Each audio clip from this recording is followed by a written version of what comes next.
I liked it, but it wasn't anything I would choose to read. So here's the finished piece of work. Super epic. And here's the artist of the right side. Hello. So do you want to say any words about what inspired you about doing this side of the painting? Sure. I wanted to paint females because the other side has males, and they look emaciated and sad. And I have a whole bunch of beautiful female friends that I really wanted to paint, and I love the female body. It's beautiful, and so I felt like it went really well with the idea of the bright side of humanity, because females definitely are able to hold that down pretty well. So I took a whole bunch of photos and wasn't exactly sure how I was going to put them on, so I just put them on, and then I kind of came up with this random cosmic plane that just kind of happened.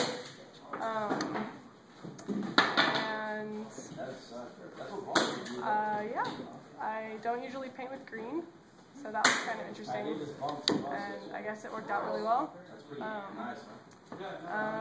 Yeah, I wasn't sure what word to put on, because the last word, strong word in the book is ego, and I didn't want it to read we ego, and I didn't want it to read we I. I think liberate worked very well. So liberate is what I went with. Yeah.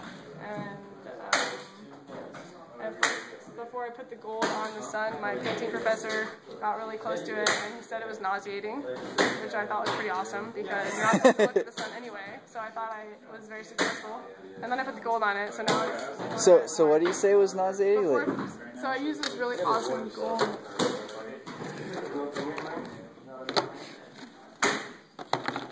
paint. Okay. If you like... And if you get close to it, you can kind of see it kind of glimmering. Yeah, but if you also look, if you look around, you know, the light shines on it. You're probably not going to see it in the video, but yeah. But I could see it. I could see it glistening and stuff. So before I put that on, I started with like black and then red, and every time I just put so much paint on it. And then finally I just put all this yellow on it. It was super nauseating and totally agreed with him. So he just got up close, and before I put the gold on, he couldn't even look at it. He's like, that makes me so sick. So I thought that was pretty funny. I think it looks really great. Like the moon, I thought was done awesomely, and then the sun. I didn't know if you were able to pull it off, but you did. You pulled off a really good sun. I was really worried about it in the beginning, because up until the last final touches, I was like, oh my gosh, this is so ugly. And like, I really wanted to have those black spots on it, because it's not something you see of the sun. And so painting a sun, I wanted you to be able to see it up close, kind of, especially from the photo I have. So thanks, I'm happy that you like it. And I think another really cool thing that I noticed is the rays of sunlight. I think really just give you a good three-dimensional feeling for it, which is cool. That's something else my painting professor didn't like. I put the first one on, he's like, I'm like, you know, I like it. I like it too. Don't really care what you like. Yeah. I think it's awesome. And that's another like sparkly paint too. So if you look at it with the light on it in a different way, it kind of sparkles. Cool. Shimmers anyway. What else? The painting I did before this one, I incorporated desert cracks. So I wanted to put more desert cracks because they were fun. Okay. So I did them a lot differently.